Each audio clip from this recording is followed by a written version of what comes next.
அடிவாங்கும் கிராமமாக இந்த புன்னாலக்கட்டுவன் வடக்கு கிராமமே காணப்பட்டது.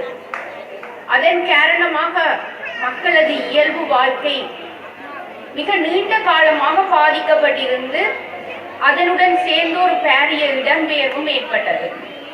இந்த இடம்பெயர்வின் காரணமாக இந்த கிராமத்தின் சிறப்புகள், அதன் பொலிவு இன்று வாழும் எளிய சமூகத்தினருக்கு தெரியாத ஒன்றாக போயுள்ளது. இவ்வாறான இடம்பெயர்வின் பின் ஒரு கிராமம் மீள்குடியேறும் போது அது எதிர்நோக்கும் இன்னல்கள் மிக பாரியவை. 25 வருட காலத்திற்கு மேலாக மக்களது நடமாட்டமே இல்லாமல் இருந்த ஒரு கிராமத்தை நாம் மீள்குடியேற்ற கிராமம் என்று திறந்து விடும் பொழுது அங்கு வசதிகள் மிக குறைவாகத்தான் காணப்படும். அவ்வாறான குறைந்த வசதிகளுடன் மீள்குடியேறிய இந்த கிராமம் மிகவும் குறுகிய காலத்தில் இந்த மக்களின் ஒற்றுமையான செயற்பாட்டின் காரணமாக பொலிவு பெற்று வருகின்றது. மீள்குடியேற்ற கிராமத்தின் அனைத்து தேவைகளையும் உடனடியாக செய்ய முடியாத ஒரு நிலையில் உள்ள பொழுதிலும் இங்கு வாழும் இந்த மண்ணின் பெற்றுள்ளவர்கள் இந்த கிராமத்தின் வளர்ச்சிக்காக பல செயற்திட்டங்களை மேற்கொண்டு வருகின்றனர். அந்த வகையில் தான் இன்று திருமதி ரத்னசிங்கம் அவர்களின் ஞாபகார்த்தமாக அவரது பிள்ளைகள் அனைவரும் இணைந்து இவ்வாறான ஒரு முன்பள்ளி கட்டடத்தை இந்த கிராம மக்களுக்காக வழங்கியுள்ளார்கள். பாராட்டக்கூடிய விடயம். ஏனெனில் அடுத்தவர்களின் உதவியை நம்பியிருக்காத ஒரு கிராமம் தனது வளர்ச்சியை திட்டமிட்டு செயற்படுத்துவது இன்றைய காலத்தில் மிகவும் இன்றியமையாது. அந்த வகையில் இந்த கிராமம் வாழ் மக்கள் நீங்கள் ஒன்றிணைந்து இவ்வாறான ஒரு செயற்பாட்டை செய்திருக்கின்றமைக்காக நான் எனது பாராட்டுக்களை தெரிவித்துக் கொள்கின்றேன். அதன் வளர்ச்சியில் முன்னர் உரையாற்றியவர்கள் அனைவரும் கூறியது போன்று கல்விக்கு மிகவும் முக்கியத்துவம் கொடுக்க வேண்டும். அவ்வாறு கல்விக்கு முக்கியத்துவம் கொடுக்கும் பொழுதுதான் அந்த கிராமம் மிகவும் சிறந்த கிராமமாக வளர்ச்சியடையும்.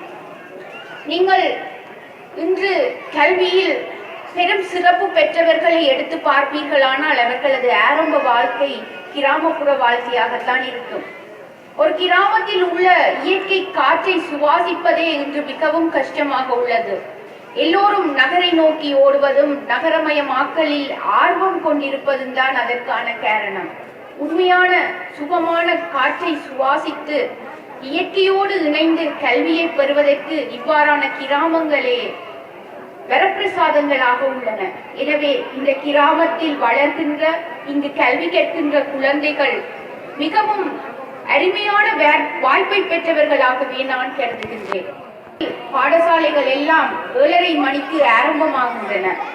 இது பெற்றோருக்கு சவாலாக இருந்தாலும் அதற்கான முக்கிய காரணம் குழந்தைகளை நாம் எமது கிராமத்தில் எமது அயல் பாடசாலைகளில் கற்பிக்க வேண்டும் என்ற உள்நோக்கம்தான். அந்த உள்நோக்கத்தை உணர்ந்து நமது குழந்தைகளின் இந்த ஆரம்ப கல்வியை கிராமப்புற சூழலில் நாம் வழங்குவோமாக இருந்தால் அவர்கள் இயற்கையோடு இணைந்து உண்மையான இயற்கை கல்வியை பெற்றுக் கொள்கின்றார்கள்.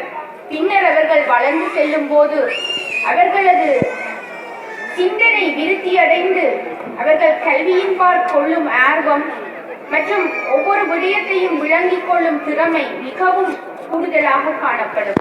எனவே இந்த முன்பள்ளியில் கல்வி கற்கும் இந்த சிறார்கள் கொடுத்து வைத்தவர்களாக நான் கருதுகின்றேன்.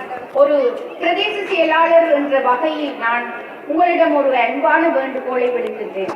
உங்களது கிராமத்தில் தற்பொழுது படிப்படியாக வசதிகள் கூடிக்கொண்டு வரும் இவ்வேளையில் நீங்கள் இந்த கிராமத்தில் பெற்றுள்ளவர்களாக இங்கு மீள்குடியேற வேண்டும். அவ்வாறு மீள்குடியேறும் பொழுதுதான் இந்த கிராமத்தை நாம் வளர்த்து செல்ல முடியும். எனவே உங்கள் கிராமத்தில் பெற்றுள்ளவர்களாக இங்கு வருகை தந்து இந்த பிரதேசத்தில் வாழ்பவர்களாக நீங்கள் மாறிக்கொள்ள வேண்டும் என்று எனது ஆசையை உங்களிடம் கூறி விடைபெறுகின்றேன்.